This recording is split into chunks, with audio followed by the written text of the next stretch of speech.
Imagine being just 12 years old and hearing this from your stepmother. If you re going to kill yourself, do it outside.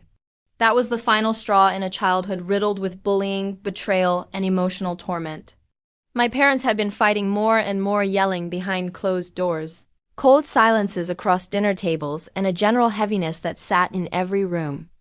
The place where every memory of comfort and safety lived. Nope, he moved straight in with her, the stepmonster. That's what I called her. Maybe we could have all played games together and shared silly childhood secrets. Or at the very least, coexisted in silence. She was young, impressionable, and she adored the attention from her new step-siblings. She laughed at their jokes, played along with their games, and started acting like she had found a new family.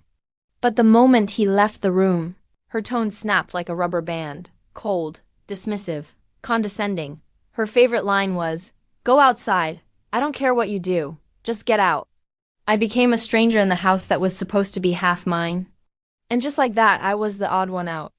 But every weekend was a countdown to misery. The laughter of the other kids felt like knives. Their whispers felt like explosions. The moment love and safety got replaced with silence and survival. And the woman who was supposed to keep us safe? She looked right through me. The problem kid. I didn't bounce into the house with a smile and a hug. I didn't say, "Yay! New siblings." I was cautious, guarded. Maybe it was my undiagnosed Asperger's. Or maybe I just knew from the jump that something wasn't right. But this wasn't a fairy tale, it was a nightmare. My dad, who used to tuck me in and call me his little shadow, had become a ghost. The only time I ever saw him was at dinner. And even then, it was like he was already gone, physically present but emotionally miles away.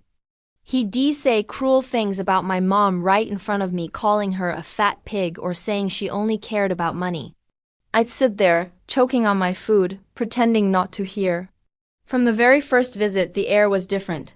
Cold, tense. I could tell I didn't belong. She had 3 kids of her own, a boy 2 years younger than me, a girl 1 year older, and another girl whose age I never really knew or cared to ask about. I didn't interact with her much, but the middle one? And the youngest boy? They made sure I knew I wasn't welcome. Gone. My dad pushed for it, said it was just practical. But to me, it felt like being exiled. One moment I was in my bedroom filled with toys and drawings. The next I was packing my life into boxes and watching strangers walk through like vultures picking at a carcass. Then one day it just ended. My dad moved out, and not long after, the divorce was official. My mom got main custody of me and my little sister, who was just 5 at the time, and my dad got every other weekend and alternating holidays. But karma has a funny way of keeping receipts.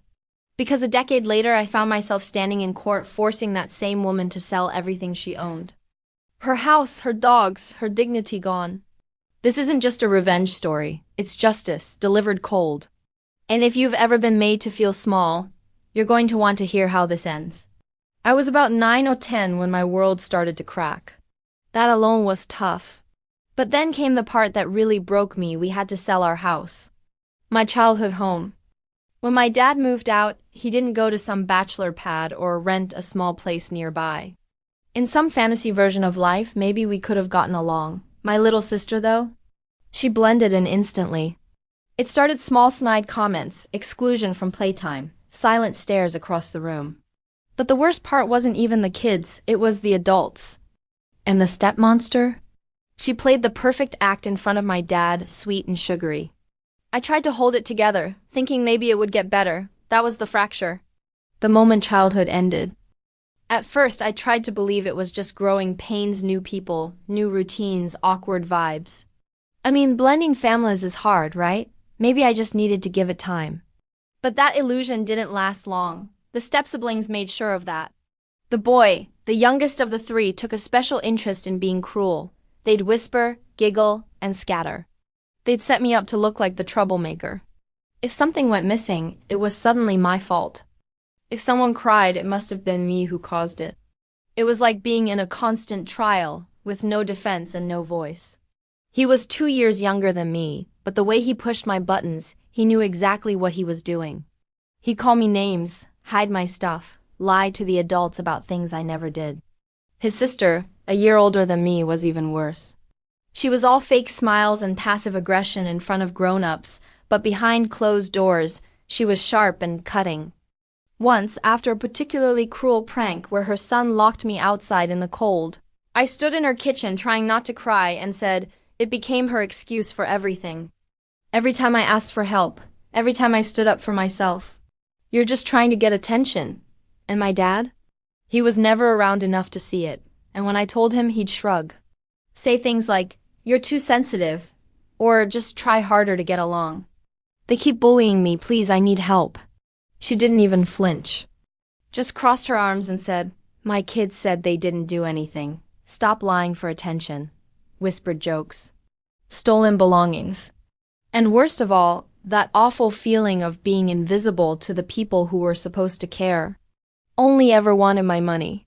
Sometimes he'd go quieter, more venomous. You know, she didn't even want you. You hear that kind of hate enough times and something inside you starts to turn off. I stopped reacting. Stopped speaking much. I didn't want to give them any more fuel. The problem was, numb doesn't mean okay. Numb just means you're sinking slowly instead of thrashing for help.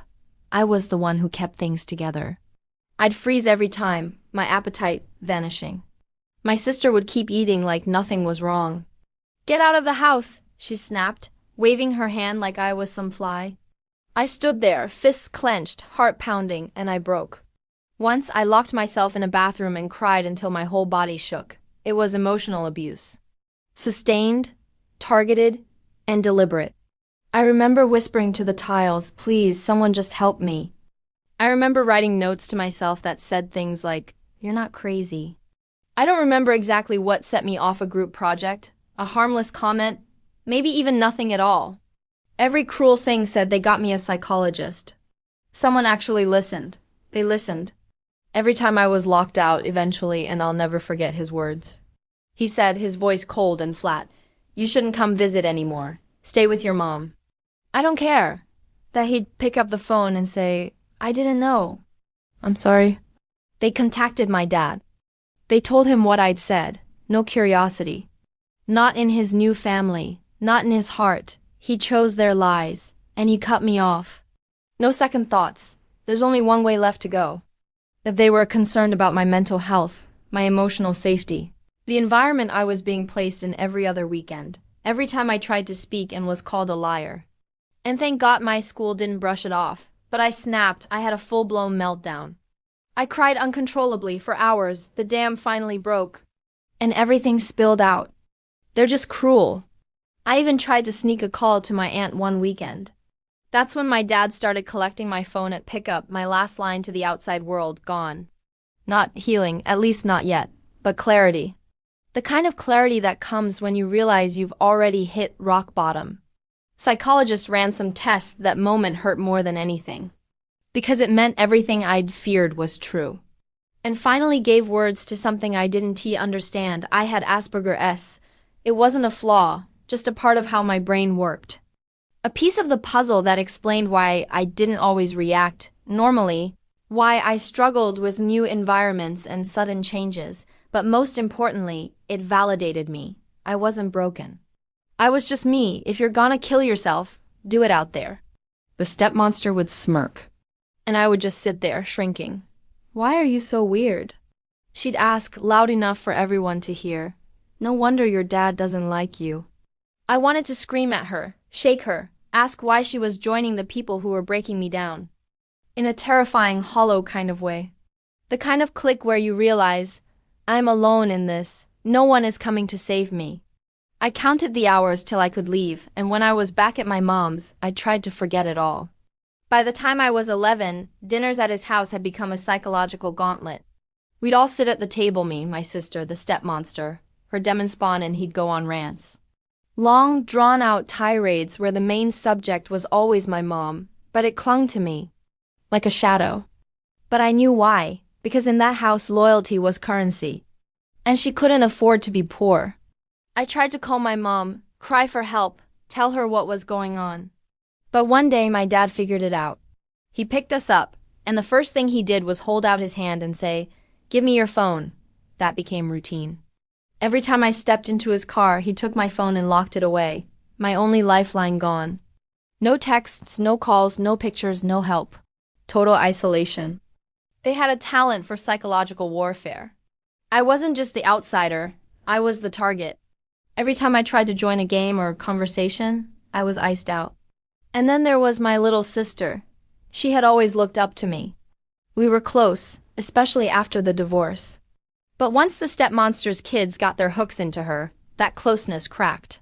She was just a kid 7, maybe 8, and she desperately wanted to belong, to be liked. So when they laughed at me, she laughed too. When they made up lies about me, she played along. I could see her changing bit by bit into someone who was trying to survive in that house by siding with the pack. The worst part, I didn't blame her. I wanted to. Still, it hurt like hell. Every weekend I dreaded going. The bullying got worse each time. There was no escape.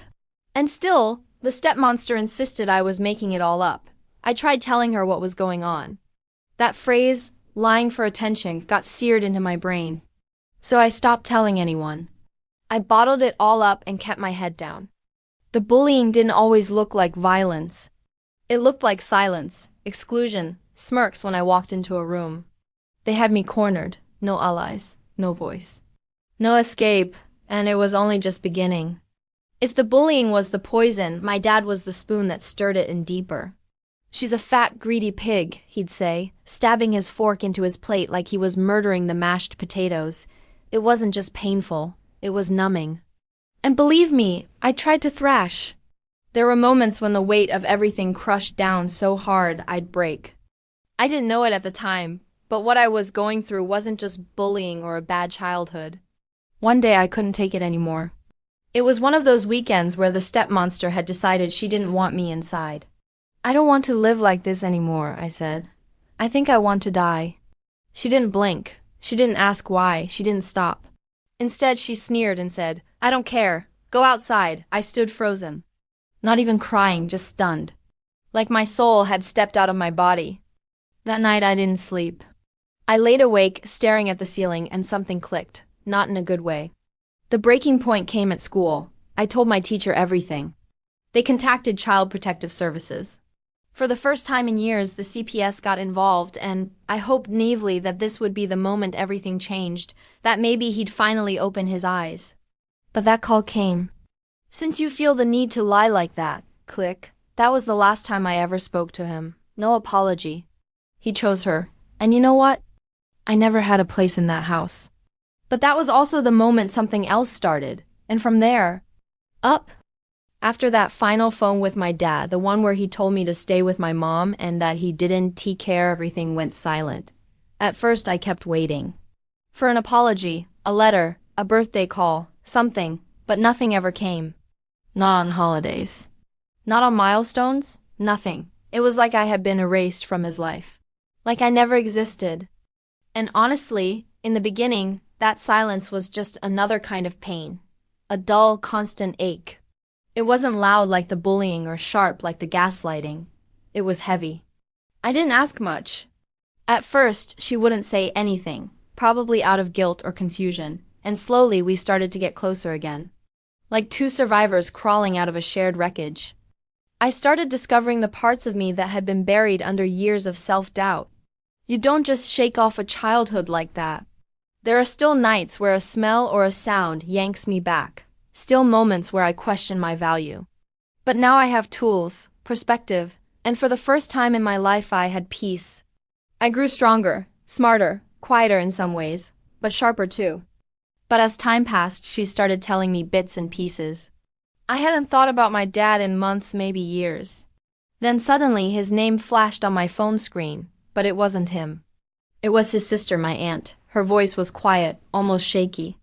Understand the patterns. Put names to the pain. I learned about boundaries. About self-worth. Faces I hadn't seen in over a decade. My sister was there and we stuck close. We weren't kids anymore, we were adults, bonded not by shared joy but by shared trauma. Then I saw her. About the difference between real love and control disguised as affection. She'd come back with updates, how the stepmonster still acted like royalty. How the house was full of tension. how even she had started to see through the fake smiles. She told me how our dad would still rant about our mom, even though I wasn't around to hear it anymore. Everything was in his name. The house, the car, the dogs, everything. It didn't take long before she started unraveling. I'd see other kids getting picked up by their dads after school, or hear friends complain about strict curfews, and I'd feel a sting. All of it hit at once, but not in the way people might expect. One final goodbye to the man he was and everything I went through because of him. It wasn't losing a father, it was losing the idea of a father. The final confirmation that the chapter was truly closed. Maybe she thought she didn't need to. Maybe she assumed the house and everything in it would naturally fall into her lap. But legally, it didn't work like that. Not because I missed him, but because I missed the idea of him. The dad I thought I had. The one who used to tuck me in and carry me on his shoulders. That version was gone.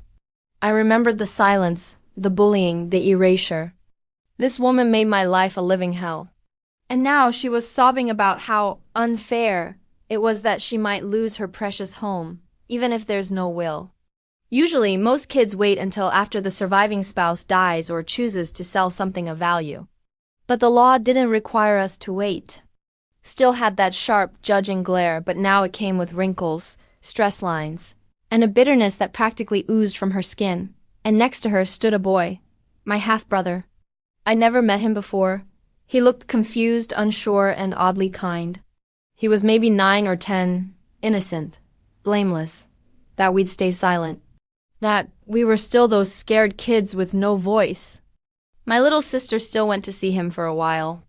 Not because I yelled, not because I fought, but because I had the law on my side. Eventually, even my sister stopped going. She never made a big deal about it, just drifted away from that world, the same way I had. Meanwhile, I started the long, slow climb toward healing. Therapy helped. Not immediately and not in any dramatic movie moment kind of way. But over time, I began to unpack the trauma. I focused on school. I found friends who made me laugh and never made me feel weird for being different. Still, the wounds remained. My dad was gone from my world. And while that used to break my heart, now it gave me room to breathe. But peace, it turns out, doesn't mean the story's over. Because 10 years later, karma would come knocking. And this time, I was ready to answer. It was a random Tuesday when I got the call. "There's been an accident," she said. "He's gone. Car crash." I didn't know what to feel. Shock? Relief? Grief? Still, I agreed to go to the funeral, not out of love, not even out of duty. I needed closure. When I arrived at the funeral, it felt surreal. The stepmonster, she hadn't aged gracefully. The funeral itself was strained. My dad's side of the family mostly ignored her. My sister and I got sympathetic glances. She got whispers and cold shoulders. At the wake, between sips of wine and forced condolences, the stepmonster began her tirade. "I don't know what I'm going to do," she muttered loud enough for everyone to hear. People shifted uncomfortably. She kept going. "How am I supposed to keep the house now? It's all I have. I was his wife. This is supposed to be my home." I sipped my drink and said nothing. Then came the real kicker. He didn't leave a will, nothing, not a word. Can you believe that? Yes, I could. Turns out she never pushed him to make one. In our country, children of the deceased have a legal right to claim a portion of the estate no matter what. And for me and my sister, there was no pity left to give. Her words rang in my head. "If you're gonna kill yourself, do it outside." For the first time in my life, I felt power shift. She had built her life on the assumption that we'd disappear. But we weren't. She had no idea what was coming. After the funeral, I couldn't shake the stepmonster's words. Her desperation, reading legal forums, calling advice lines, even scheduling a consult with a lawyer. I needed to know my rights, not just what was ethical, but what was legal. And that's when I found it. But I could hear the shift in her voice when I explained the loophole. There was a long pause, and then she said, "No longer afraid, no longer under anyone's thumb. And it was time to take back what we were owed. Let's do it. She deserves to feel what she made us feel." These dogs weren't just pets. They were assets, some of them worth thousands each. She wasn't going to be left with nothing, but she sure as hell wasn't getting everything. And every single one of those assets was jointly owned by my father. Her anger, the "you don't deserve a cent. How dare you take Grimer's home from him?" Referring to my half-brother, the only one I actually felt bad for in all this, calling us liars, calling the judge biased, saying we were trying to destroy her life. She even screamed that I should have gone through with it, that childhood suicide threat I made so long ago. The courtroom went dead silent.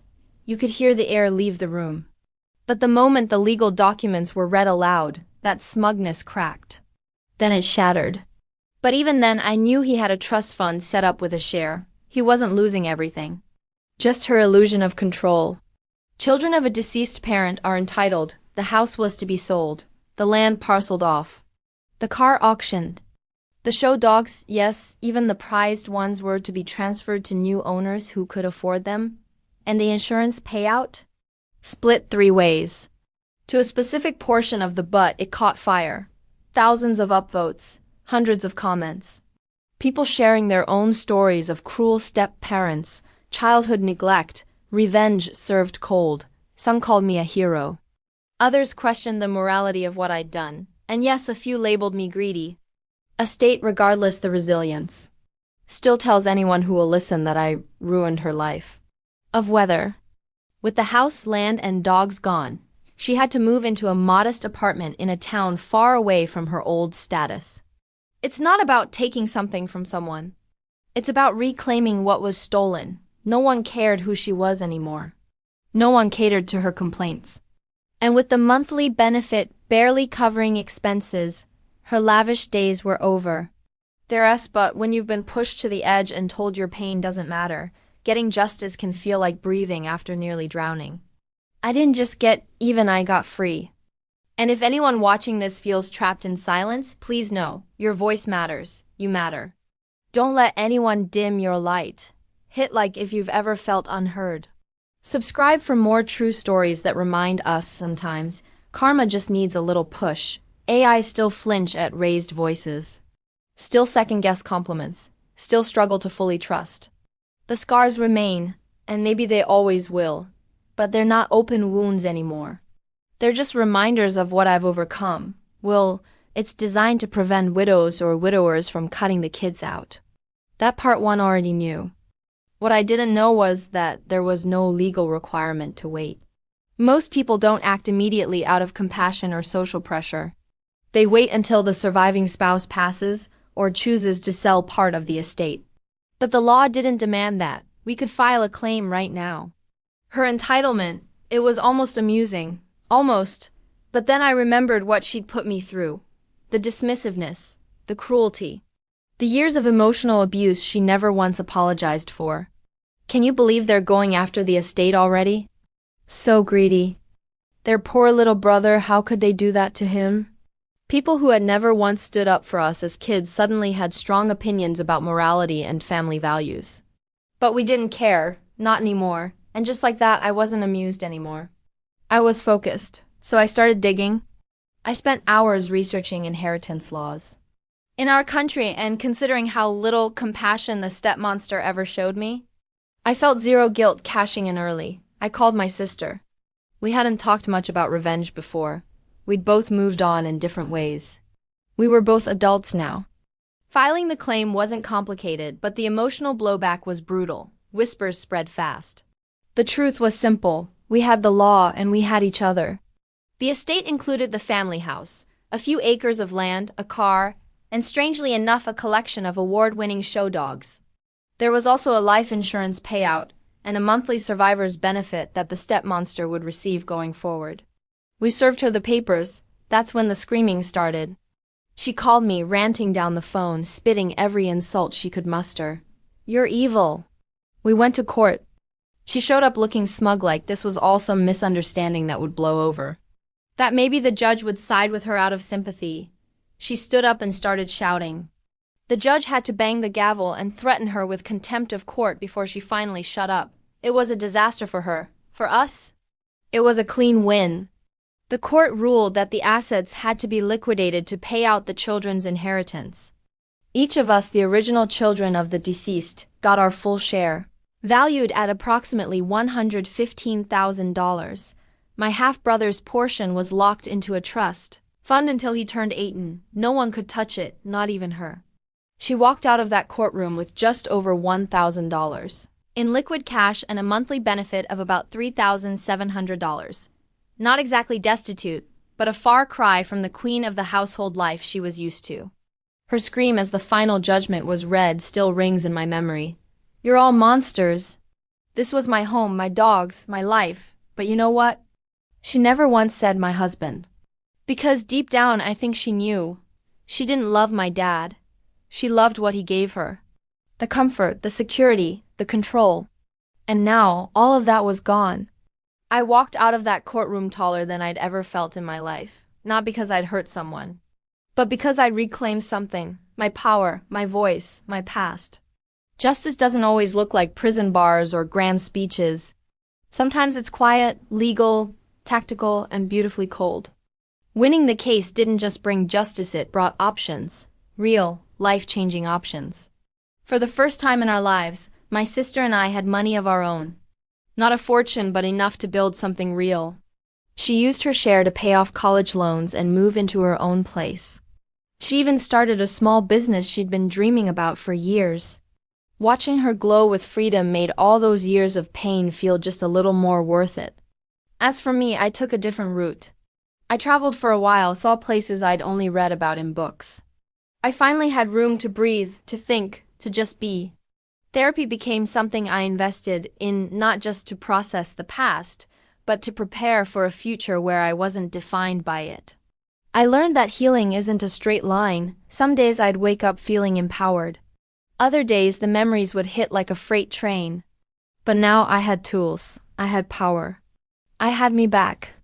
And the half-brother? Grimer. As I called him here, he was the only one I worried about. A kid caught in the crossfire of adult failures. But the trust fund ensured that he'd be okay when he turned 18. His share was untouched, safe. And while I didn't have a relationship with him, I hoped he'd one day understand that none of this was about punishing him. Then something unexpected happened. The story blew up. Someone online had asked me to share the saga in a forum, just a post, nothing fancy. But the overwhelming response, support, people saw the pain, the injustice. For the first time in my life, I felt seen, not as a victim, but as someone who survived. As for the stepmonster, well, the world she built on my father's name crumbled overnight. She still badmouths me, from what I've heard. Still plays the victim. But here's the thing, she never once apologized. Never acknowledged what she did, and that tells me everything I need to know. I don't need her validation. I have the truth. I have the receipts. And I have peace, but peace doesn't mean the pain disappears. Justice, I've learned, isn't about revenge, it's about restoration. And self-worth. It doesn't come from winning court battles or collecting money. It comes from knowing that your story matters, that your pain wasn't imagined, that your survival means something. So to anyone who has ever been made to feel like they re nothing, you're everything. You're seen. You're heard. And if someone ever tries to dim your light, remember you have the right to take it back. Some people say revenge doesn't bring peace. Maybe they're right.